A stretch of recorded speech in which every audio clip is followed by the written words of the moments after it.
Assalamualaikum warahmatullahi wabarakatuh. Salam Om Swastiastu, Namo Buddhaya, salam kebajikan, Rahayu.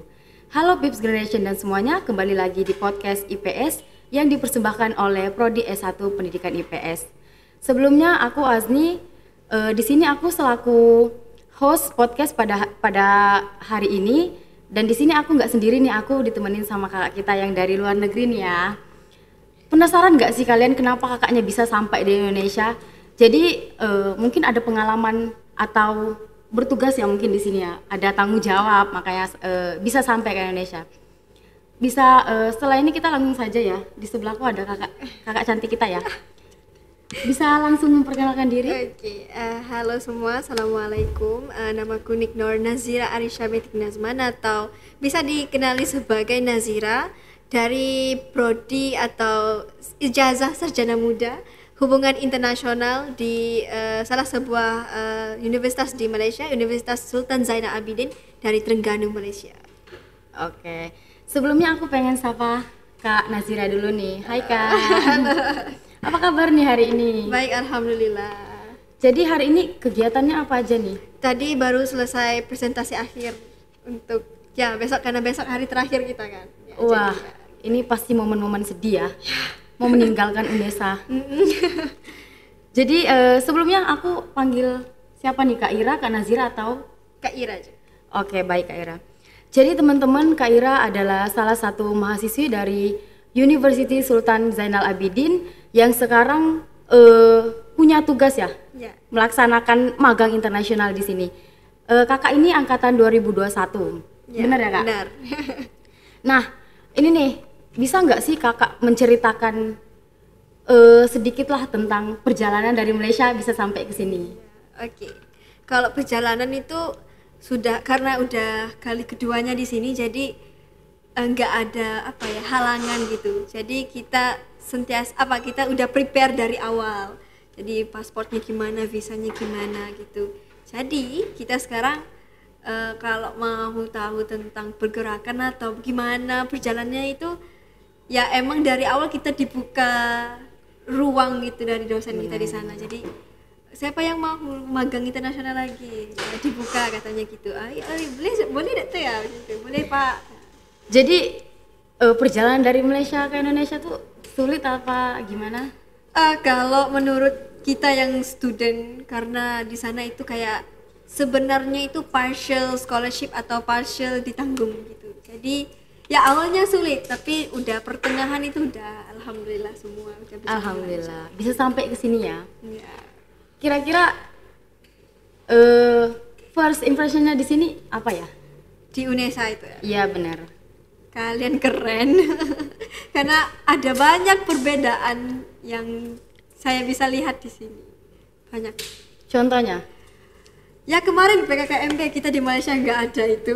Ya nggak ada, soalnya di sini kan adanya perkenalan kampus. Kalau di sana kan ya langsung masuk. Ya berarti masuk itu ada diperkenalkan begitu, nggak ada kayak materi-materi gitu, nggak ada.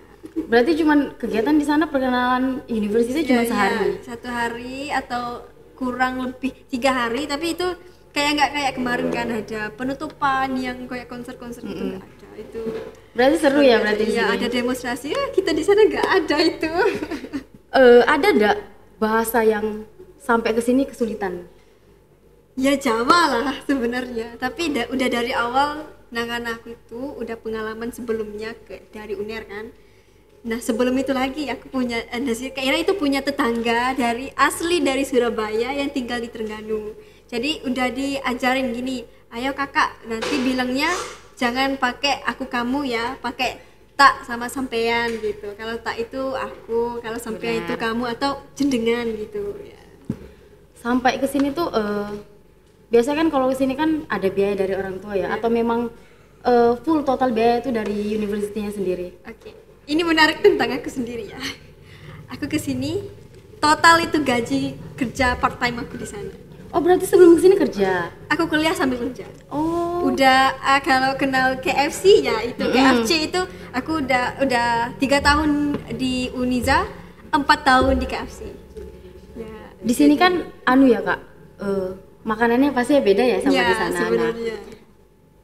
Pertama kali makan makanan Indonesia itu apa? Yang membedakan antara kakak di Malaysia sama di Indonesia? Oke. Agak lucu jawabnya, tapi harus jawab. Tempe. Nah kan, tempe. Ya kalau Malaysia kan Memang ada. Jadi ada, tapi tempe itu. Nah kalau Kak Nazira ini udah terkenal sama bapak-bapak administrasi di Visa. Terkenal karena bocil tempe panggilnya. Karena aku itu emang enak tempenya di sini sampai kalau setebal itu masih bisa crunchy. Kalau di Malaysia itu enggak. tahu nggak sih?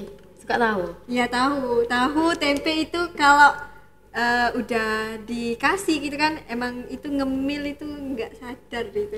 Berarti di Malaysia tuh tempe di sana jarang ada ya? Ada tapi kurang, mahal pula tuh. Iya, soalnya aku tahu di Malaysia tuh memang tempe tuh kekurangan banget ya. Iya, kurang. Makanya kalau di Indonesia tuh lihat hari-hari tuh makan tempe, Iya. tahu hal biasa gak sih? Ya, terus fun fact-nya aku nggak bisa kalau nggak makan penyetan 1 hari. Penyetan enak ya? Iya, Aku mau tanya nih, apa sih tantangan terbesarnya kakak sampai di sini? tantangan terbesar. Ya itu ngumpul uang itu. Ngumpul uang. Terus satu Nazira Arisha ini adalah tulang punggung keluarga. Jadi Masya Allah. Jadi kalau mau cari uang itu harus disisihkan keluarga dulu gini. Nah, gitu.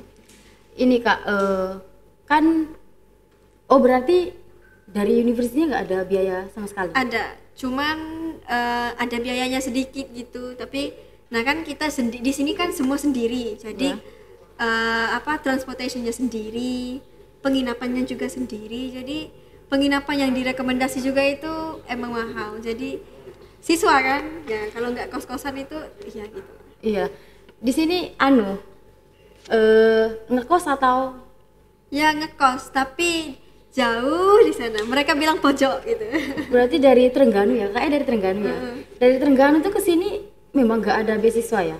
Nggak ada. Itu emang sendiri semua. Oh, jadi memang tanggungan sendiri-sendiri Iya, lah. iya. Dikasih uang kayak uang jajan gitu kan. Dari universitas itu sememangnya nggak cukup. Karena kita PP dari Karangpilang ke Unesa itu 1 hari 80 ribuan grabnya. Apalagi penukaran Malaysia Indonesia mahal kan sekarang? Sekarang mahal, tapi masih nggak mahal karena kita ini kalau di Malaysia itu kan di sini 3.300 1 ringgit gitu kan, Iya, 3.300 benar. rupiah itu masih aman sebenarnya. Jadi kan di sini bapak-bapak itu bilang kalau di sini tempe udah 2.500 itu udah bisa beli. Iya, soalnya di sini apa ya, termasuk makanannya termasuk murah ya. Kalau di Iya. sana kan kebalik malahan Indonesia sama Ya, Malaysia. udah kos hidupnya tinggi di sana Benar. kan. Nah, Ini kaget gak sama gaya hidupnya Indonesia sama Malaysia? kaget. Jujur ya, kaget karena Indonesia itu menghargai setiap budayanya. Nah kan kemarin kita ke JTV. Ada JTV itu ada berita atau penyiarannya untuk bahasa Indonesia dan juga bahasa Surabayaan gitu. Jadi kayak ada ya yang begini. Kalau di Malaysia itu ya kalau disampaikan berita itu lewat bahasa Melayu baku itu ya itu aja, nggak ada yang bahasa Terengganu, bahasa Kelantan itu nggak Iya, ada. benar-benar. Jadi di sini mengapresiasi setiap budaya yang ada. Berarti ya, gak ada kesamaan sama sekali ya dari Iya. Malaysia sama sini. Beda. Dari segi kalian kuliahnya juga cara pemakaian kalian juga beda di sini. Kalau pakai yang aneh-aneh itu udah Iya, biasa netizen. ya. Tapi di sini juga sering kok teman-teman ada yang pakai baju. Biasa kalau sebutannya kurang kain ya. Ya, Itu iya pasti mulut-mulutnya orang tuh pasti sama kayak di Malaysia. ya. Tapi di Malaysia itu karena Uniza ini di provinsi yang kayak di Aceh gitu. Yang kalau bisa itu tertutup semua gitu. Jadi emang nggak bebas sih sebenarnya. Tapi wajib di dalam kuliah itu berpakaian yang bajunya bukan baju t-shirt atau kaos t-shirt gitu aja. Harus berkemeja. Kalau pakai baju t-shirt itu harus ada kolarnya. Harus pakai sepatu tertutup atau sepatu kulit ya gitu. Ada peraturannya sendiri. Jadi di sini beda gitu. Ya di sini kan ya nggak bebas-bebas amat. Cuman kan di sini kan memang yang namanya mahasiswa kan ke kampus kan ya harus berpakaian rapi, tertutup. Ini apa sih yang menjadi tren fashion di sana sama di sini? Apa ya tren fashion di sana di sini? Mungkin Nazira Aisyah ini kalau aku sendiri kan bukan kurang karena kita ini kecowok-cowokan gitu ya. Karena Nazira itu ya iya cowok kan gitu. kalau di Malaysia kan memang anak-anak Malaysia itu kan tahulah di posisi Malaysia kan anak Malaysia itu kan pakaiannya kan lebih kayak lebih ke cowok-cowok tomboy gitu, nggak sih? Gitu. Jadi kalau fashionnya sekarang itu yang ini yang pakai apa jepit di tepi ini kan mau pakai yang begitu tapi udah lihat di cermin kok aneh ya wes nggak apa-apa nggak usah pakai lagi. Soalnya kita kalau di Malaysia tuh bebas bergaya gak sih? Iya. Kalau di sini kan pengen ini takut di anu sama netizen ya kan. Karena kalau ya kemarin kan udah aku post di sosmed kan. Ya aku di Indonesia pakainya gini. Temanku yang di sana, kok bajumu kerudungmu kayak gak cukup kain ya? Gak tertutup. Iya. Jadi padahal kalau orang di sini biasa aja ya pakai kita tuh pakai baju yang kayak begini jilbabnya sampai sini biasa aja wajar, tapi kalau kita sudah di Malaysia kita pakai yang sampai segini itu bener-bener kayak pasti jadi bahan pembicaraan netizen. Sumpah itu sering terjadi banget di Malaysia dan kalau di post itu kayak kita kan risih nggak ya, maksudnya apalagi kalau dilihat orang-orang Malaysia tuh kan bener-bener ciri khas banget kalau lihat orang tuh dari atas ke bawah nggak sih? Kalau bisa dari ujung rambut sampai kaki dilihat terus. Kalau nggak pakai kaos kaki itu kayak kok kaos kaki nggak pakai lagi. Apalagi kalau yang berkulit. Iya. Kok ini anaknya aneh ya kan? Ya kan harusnya kan kita sesama bisa lah memanusiakan manusia. Kalau di sini aku sebenarnya Nazira Aisyah bebas berfashion di sini. Nah, bebas kan? Tapi kalau kita sudah sampai di Malaysia kayak aduh aku pernah ya di Malaysia tuh pengen pakai ini, pengen keluar ke kota. Aduh ini cocok enggak ya? Ini bagus enggak ya? Jadi pusat perhatian enggak ya? Terus langsung kalau itu pulang jubah terus. Iya makanya aku kalau pulang tuh gak ada yang pakai celana-celana, gak ada rok terus. Rok panjang terus. Benar. Jadi kalau teman-teman semua tahu di Malaysia tuh sama di Indonesia tuh bener-bener dari cara berpakaian sama fashionnya tuh jauh banget. Kalau di Malaysia kan kita tuh harus tertutup banget. Tapi kalau di Indonesia kan kita kan bisa bebas bergaya ya, nggak ada. Ya mungkin ada komentar dari orang lain. Cuman kalau di Malaysia lebih ke apa yang nggak sesuai sama pakaian kalian itu pasti dikomentar sama orang-orang. Tapi kalau di sini ya terserah. Ya mungkin ada ya beberapa orang yang orang ini kok berpakaiannya aneh, nggak cukup kain. Tapi kan memang di posisi itu kan kita punya kepribadian kita sendiri, punya hak kita sendiri. Kita pengen berpakaian seperti apa kan itu kan terserahnya kita ya. Cuman ya biasalah mulut orang tuh nggak bisa kita tutup ya, benar nggak sih? Netizen kan. Ini Kak, aku pengen tahu ya soal di Malaysia tuh cara merayakan kayak kelahiran atau sunatan itu seperti apa sih? Oke, kalau di Malaysia itu kalau meraihkan atau kita panggil sambutan hari ulang tahun kan, ya ada yang simple, ada yang grand, ada yang ya wes nggak apa-apa nggak nyambut, disyukurin aja karena masih umurnya panjang gitu. Benar. Nah kalau menurut aku sendiri kan, selama 23 tahun hidup, baru sekali aja aku yang kecil aku nggak tahu ya. Jadi yang udah yang besar-besar ini setelah umur aku yang kemarin yang 2022 di UNER itu kan aku disambut ulang tahunnya sama bapak-bapak dosen di sana. Nah nanti mungkin kan ulang tahun kan, nah mention aku Virgo ya. Nah, gak apa di mention aja gak jadi apa. Kan udah mau dekat nih ulang tahun, jadi bapak-bapak itu udah sesuai. Nanti tak beliin kuenya kata gitu, raikan gitu. Tapi ngerti nggak sih Indonesia sama Malaysia tuh merayakan ulang tahunnya beda.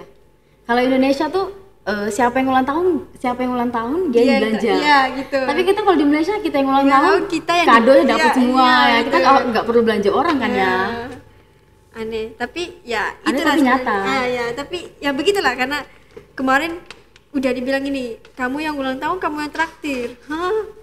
Gitu. Aku juga pertama begitu kayak kamu yang ulang tahun kamu yang traktir, kok aneh kan. Pertama kali kesini kayak oh ternyata orang-orang sini tuh kita yang ulang tahun kita yang harus traktir. Kalau kita di Malaysia kan kita yang dapat kado ya, bener-bener limpah kadonya. Karena meraihkan panjang umurnya kita. Bener. Gitu. Ini jauh beda nggak sih cara orang sana berpendidikan sama sini? Di sini itu kan ada, kalau misalnya pendidikan itu ya sama sih sebenarnya. Ada yang milih setelah SMA langsung kerja, ada yang milih setelah SMA ayo lanjut lagi. Ada sih, kalau di circleku di kampung di desa, aku yang terpaling mau lanjut lagi belajarnya. Kamu enggak bosan ya katanya? Enggak, mau belajar lagi. Ya beneran kamu, ntar tua loh sama belajarmu, makan bukumu katanya. Ada nggak sih nggak pernah apa-apa. dengar kata-kata kenapa sih harus sekolah tinggi-tinggi, kan ujung-ujungnya tetap masuk Dapur? Ada dekat Malaysia bilang macam ni. Kenapa belajar tinggi-tinggi, nanti last-last masuk dapur juga? Tak apa. And I was reply like this. Tak apa, nanti dapur aku cantik, dapur kau buruk. ya kan. Kita kalau berpendidikan kan nggak masalah ya kan. Iya. Itu kan urusan kita sendiri ya, mau kita berpendidikan ataupun enggak itu kan tetap kembali ke diri kita Iya, sendiri. sebenarnya. Kan juga nanti kan yang didik anak-anak kita kan kita sendiri. sendiri. Jadi kalau kita berpendidikan tuh why not? Ya, jadi udah ada pengalamannya kan. Jadi ya kalau menurut di keluarga aku kan, ibuku nggak setinggi aku belajarnya. Jadi dia nggak punya pengalaman sedikit pun gimana anak ini mau di prepare kelengkapan atau keperluan untuk S1-nya gini-gini. Aku bilang gini, Umi, ya wes gak apa-apa. Biar aku yang handle sendiri, biar aku yang cari uang sendiri. Kalau nggak mampu ya nggak apa-apa, ini keputusanku. Ya, aku jalanin aja gitu. Bertanggung jawab sama diri Iya, sendiri. bertanggung sendiri. Emang mandiri. Sepanjang 3 tahun kuliah emang mandiri. Di sana tuh aku masih bertanya-tanya soal di sana kan kalau di sini kan kita ada yang namanya akikah. Kalau di Malaysia ya ada akikah. Di sini tuh akikahnya beda. Oh iya? Iya, di sana tuh seperti apa sih akikahnya? Akikah yang bikin majelis keramaian itulah. Dan di sana kalau nikahan kita biasanya khatam Al-Qur'an ya. Ya. Jadi nikahannya semisal ya, contohnya nikahan Kak Nazira. Amin. Nikahannya Kak Nazira itu disertakan sama adiknya yang khatam Al-Qur'an. Ada enggak sih? Ada, tapi nggak banyak sih. Itu kalau yang begitu itu menurutku ya, kalau di desaku itu keluarga yang bikin begitu adalah keluarga yang mix sama Indonesia. Karena di Indonesia kan mempraktikkan begitu. Jadi di sini kita memang kalau di Semenanjung ya, kalau di Borneo beda lagi kan, kita ada beda-beda suku kaumnya kan. Jadi kalau di sini itu, kalau di Semenanjung beda. Ada yang mau nikahan atau akad nikah tuh dulu nak buat sekali dengan nak langsungkan sekali dengan khatam Al-Quran pun boleh, nak pisahkan pun boleh. Macam tu. Selama Kak Nazira di sini ya, apa sih yang perbedaan Indonesia sama Malaysia yang sangat-sangat kelihatan? Oke. 1, kampusnya. Kenapa kampusnya beda? Mahasiswa bebas bebas memberi pandangan, luahan dan kata-kata. Bisa berdemonstrasi. Ya wes nggak apa-apa, kalau nggak bisa kita demo aja. Iya benar. UKT-nya ini demo, nah kan? Tapi kan Bensin demonya gitu. kan harus punya tujuan kenapa kok kita demo. Iya gitu. Tapi ya kan di Malaysia itu nggak bisa demo. Demo yang demonstrasi yang diikutin sama mahasiswa itu pasti mahasiswa itu akan dibuang dari kuliahnya automatically. Yes. Terus di Malaysia nggak ada politik kampus yang kayak kalian lalui sekarang. Iya benar. Aku itu awal-awal datang ke sini PMII, HMI, GMNI, apa itu? Terus ada Muhammadiyah, ada NU. Lah, benderi. Di Malaysia tuh gak ada ya yang namanya Muhammadiyah sama NU. Iya, gak ada ya, kita tahu Jadi mazhab ya Syafi'i aja. sholat. Kalau mau perbedaan antara Muhammadiyah sama NU kan kita kan Iya, nggak tahu ya. Ya terus bilangnya begini-begini, terus ada yang kalau yang maaf ya anti Muhammadiyah itu Muhammadiyah Wahabi. Kenapa bilang nggak Wahabi? Terus nggak setiap apa yang kita jalani di sini kayak kalau anak NU bilangnya gini, anak Muhammadiyah bilangnya gini, tapi ternyata kita pasti masih lagi memilih untuk neutral di mazhab Syafi'i yang ya wes nggak apa-apa, Indonesia silakan, kita nggak mau masuk campur ya gitu. Dan kalau di Malaysia tuh kan kita tuh puasanya bareng-bareng, jadi lebarannya juga bareng-bareng. Tapi kalau di sini Sumpah aku bener-bener Muhammadiyah beda, NU beda. Oh iya? Iya, aku pertama kali kesini itu kan memang SMA-nya Muhammadiyah ya. Jadi aku tuh duluan, lebarannya duluan, hari raya duluan daripada NU. Oh, cukup sebulan. Ya cukup, kan cuman lebih didahulukan. Wah, begitu. Ya, ya. Kaget Itu kan kaget karena itu perbedaannya. Kalau di Malaysia itu, nah setahu aku itu Muhammadiyah itu NGO. Tapi di sini NGO-nya itu gede. Bener. Bisa serata Indonesia gitu kan. Hah? Di Papua juga bisa ada. Hah? Ya kita kayak oke, tak apa. Jalani. Kemarin kita sempat ketemu beberapa orang yang dari Bojonegoro yang bikin S1 RPL itu rata-rata mereka NU dan bilang kalau di desa mereka begini-begini. Jadi kita dijemput ke sana. Gawes kita ikut. Nah, di sana semangat NU-nya sangat tebal. Nah, ada satu temanku itu, dia itu kan orangnya yang kayak penasaran gitu kan. Bilangnya bercanda, tapi itu kayak dilirikin gitu. Aku Muhammadiyah bukan NU bilangnya. Iya, soalnya di sini membeda-bedakan. Aku kemarin sempat punya teman Muhammadiyah. Dan aku kan memang dari Malaysia kan, kita kan memang nggak ada Muhammadiyah NU, sama ya. aja kan. Kita mazhab Syafi'i. Bener. Di sini tuh kayak kamu Muhammadiyah, aku NU. Jadi kayak perkataannya tuh ya kalau menurut orang lain mungkin memang tersindir ya. Cuman ya kamu Muhammadiyah sendiri, aku NU sendiri. Oh gitu, iya. Jadi kan berbeda kan. Nah kemarin jujur ya, aku sepanjang di sini aku sholat di masjid itu 2 atau 3 kali aja. Karena ada yang satu hari aku itu orangnya jujur ya, bukan aib ini, bukan, tapi jujur ya. Kalau ada kalau aku yang curiga, ragu-ragu gitu, aku nggak akan meneruskan itu. Jadi kan itu yang berdosa itu kan semua yang itu kan. Jadi kemarin kok doa iftitahnya nggak dibaca ya. Nah, terus aku nggak apa-apa, keluar dulu, pulang sholat di rumah gitu. Muhammadiyah tuh ada iftitahnya, cuman pendek. Ya tapi nggak dibaca kemarin itu kayak aku ya wes nggak apa-apa, hello kita pulang. Teman-temanku yang cowok ya sholat aja gitu. Aku ngabarin teman-temannya pulang sholat di rumah, langsung ke rumah. Aku duluan sama Gojek, aku mau pulang sholat di rumah. Kalau di sepanjang perjalanan aku nggak selamat, nggak apa-apa, demi Tuhan aku nggak mau gitu.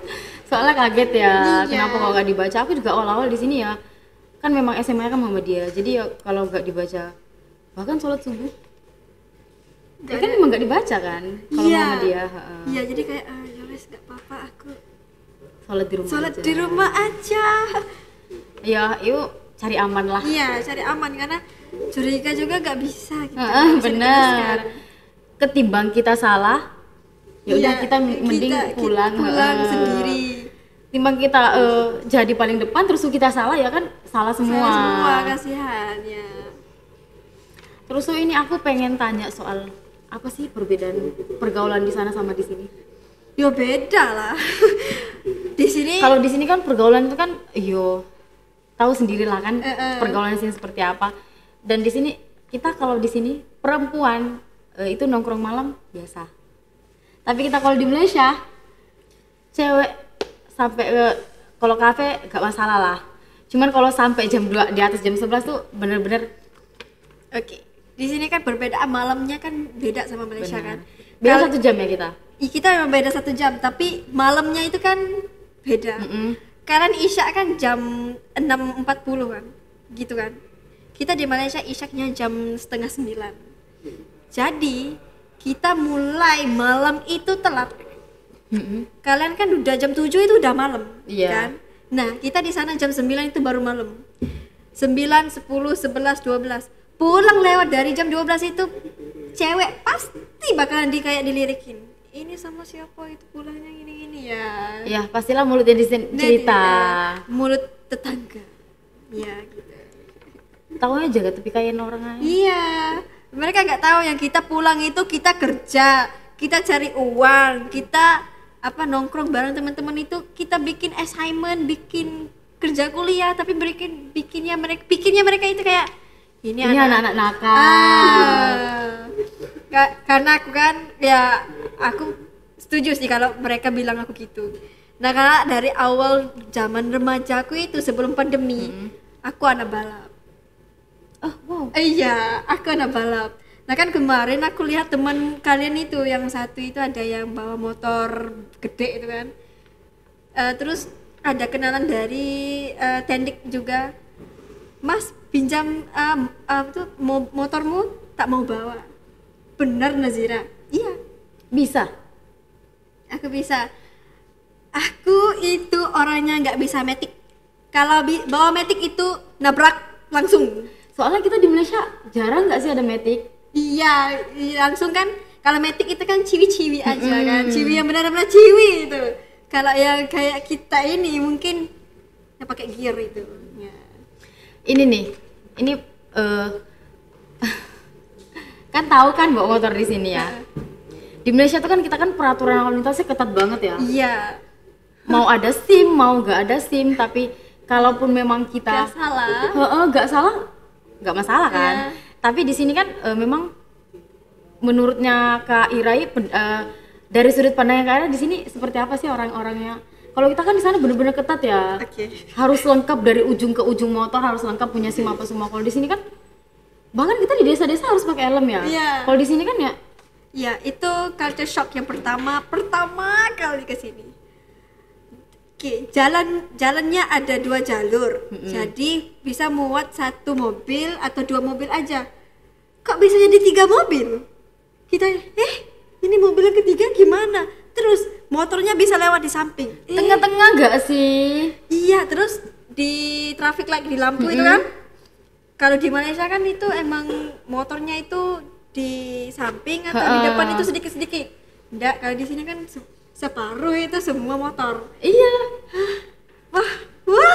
Apalagi di sini bener-bener orang-orangnya tuh lampu merah, terobos aja deh. Iya. Terus pertama kali ke sini itu ketika itu baru nggak sampai 1 saat atau 1 menit lampu itu hijau udah di pipit ya. Iya, kalau kita di sini tuh yang paling bener-bener buat aku yoga emosi sih, lebih nggak suka aja. Iki kita jalannya bener ya, tapi mesti di bel-bel sama orang-orang. Iya, kita kan kalau di Malaysia kan nggak ada gitu ya, masa ya selagi kamu di masih jalurmu. Ya udah. Iya. Tapi kalau di sini bener-bener kayak, iku jalannya kita loh, tapi kok udah di bel-bel titit. Itu kok orang-orang di sini aneh ya. loh, Satu beda. lagi dekat Malaysia. Di Malaysia itu kalau nggak pakai signal itu harus ini kan pasti bakalan ada di mana-mana kecelakaan di Malaysia itu kan. Iya. Di sini nggak pakai signal masuk. Kalau di sana kita pakai roundabout ya. Iya. Kalau di sini kita enggak. Ya. Kita di sana sama sekali nggak ada tukang parkir ya. Ya, nggak ada tukang parkir. Jadi jalan-jalan sendiri Jadi jalan berarti. sendiri ya. Yang jaga parkir itu ya kalau hilang helmmu itu tanggungmu. Kan kalau di sini kan di mana-mana ada tukang parkir. Jadi ya masa 2000 atau 3000 itu ya dikasih aja. Nah, kalau sejarahku sama tukang parkir awal-awal ke sini ini aneh ya, lucu ya ini. Ya wes nggak apa-apa lah. Awalnya diajar sama teman-teman yang di UNER kemarin 2000 aja. Mau makan apa 2000? Kita jalannya berlapan. Patongan 10.000 seorang. 80.000 dikasih bapak parkir itu. Nah, pulang kita cerita ke Pak dosen. Ibu, tadi kita gini, kamu tadi ya ada nggak yang jaga-jaga parkir? Ada Bu, kasih berapa kamu? 80 ribuan Bu. Wih, kok banyak? Iya, kok malah 2000 makannya apa? Gitu. Iya, memang kalau kita yang pertama kali kesini kan Iya. pastinya kayak 2000 buat apa? Sampai aku pertama kali ke kalau teman-teman semua tahu, aku pertama kali ke Indonesia, pijak Indonesia itu di Ngawi. Dan itu pertama kali aku ke kamar mandi. Aku kan nggak tahu ya kalau di kamar mandi itu harus bayar. Dan aku tuh pegang ngomong besar semua 100 ribu. Katanya kepala sekolahku tuh bilang ini kamar mandinya bayar. Ya udah, jadi aku tuh sama semua temanku tuh ngeluarin uang 100 ribu buat bayar, masukin di kotak-kotak. Iya, emang. Jadi pas sampai di bus tuh di bis ditanya kamar mandinya bayar berapa? Iku uang merah, kami keluarin uang merah terus dimasukin di kotak-kotaknya. Jadi guru-guru kami yang di Ngawi itu kaget, kok ngeluarin uang merah, itu uang paling besar di sini. Ya kan nggak tahu kan pertama kali di sini. Iya. Jadi enak itulah. Yang terakhir kita sebelum pinter gitu kan, satu orang 100 ribuan jadi 800 ribuan dikasih babak parkir. Iya ini kapan kan ya itu ya coba. Itu absurd loh, langsung 800. Iya karena kita, nah kan Pak Cik kayak kita 8 orangnya, Pak Cik tuh panas, kesian dia. Iya, memang pertama kita bilang, aduh kita harus bagi nih, Pak Cik tuh kesian kepanasan. Tapi kan iku 100 orang, iku 8 orang 100 ribu ya. 100 ribu kasih ke Pak parkir ya. Ya. Udah beli apa-apa, udah bisa beli apa-apa. Karena menurut kita itu uang di sini kan murah menurut kita ketika itu. Jadi ya hilang satu warna merah itu ya nggak apa-apa, itu nggak berdosa. Nitip terus kita pulang kasih tahu lagi dosen kita, ya wes nggak apa aja, anggap aja itu sedekah. Iya benar.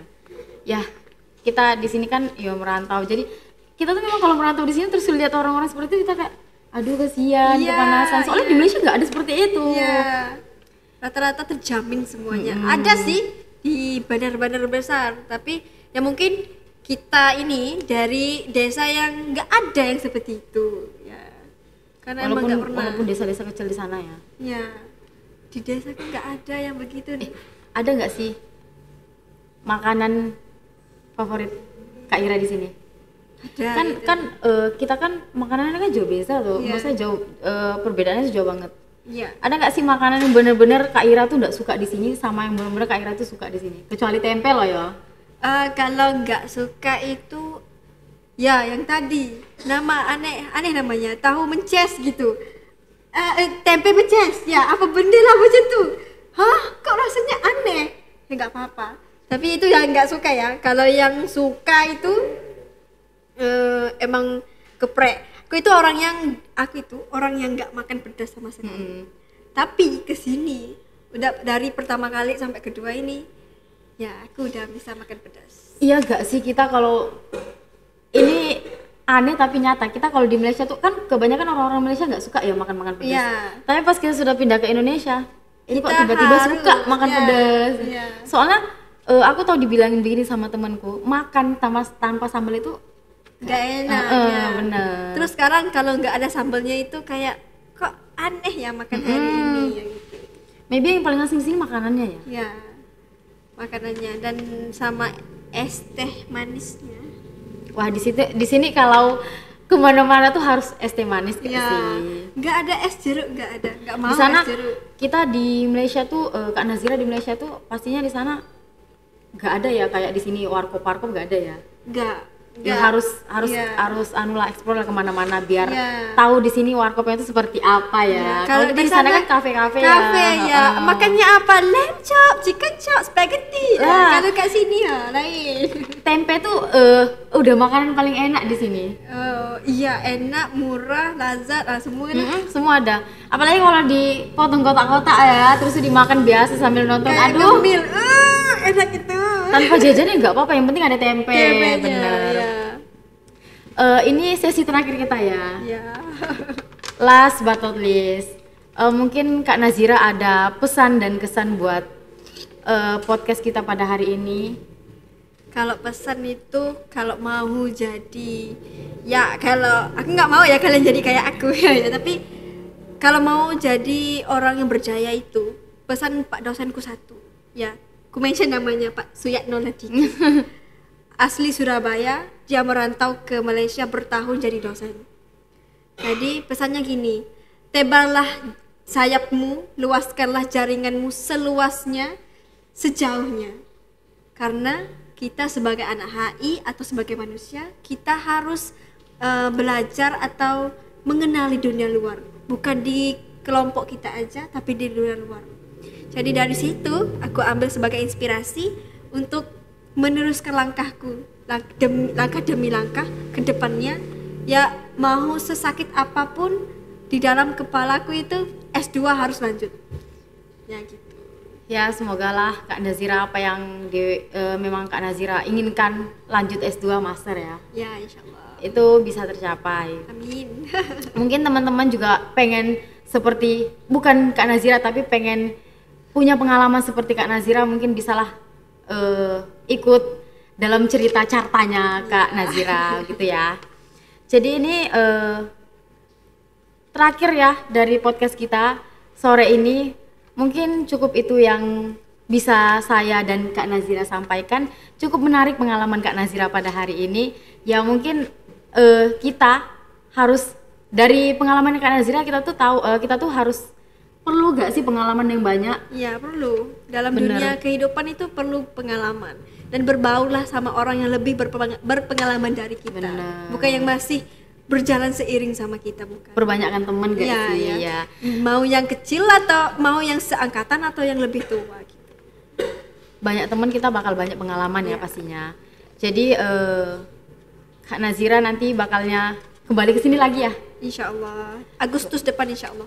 Kak Nazira nantinya bakal ke sini lagi. Jadi kalian yang pengen tanya-tanya seputar pengalaman Kak Nazira mungkin boleh banget ya. Yang mau nomor WA-nya Kak Nazira juga boleh. Boleh, nggak apa-apa ya? Boleh, IG-nya boleh. Boleh, tukaran IG boleh. Jadi mungkin cukup itu podcast kita pada sore hari ini. Cukup sekian, saya Azni pamit undur diri. Wassalamualaikum warahmatullahi wabarakatuh.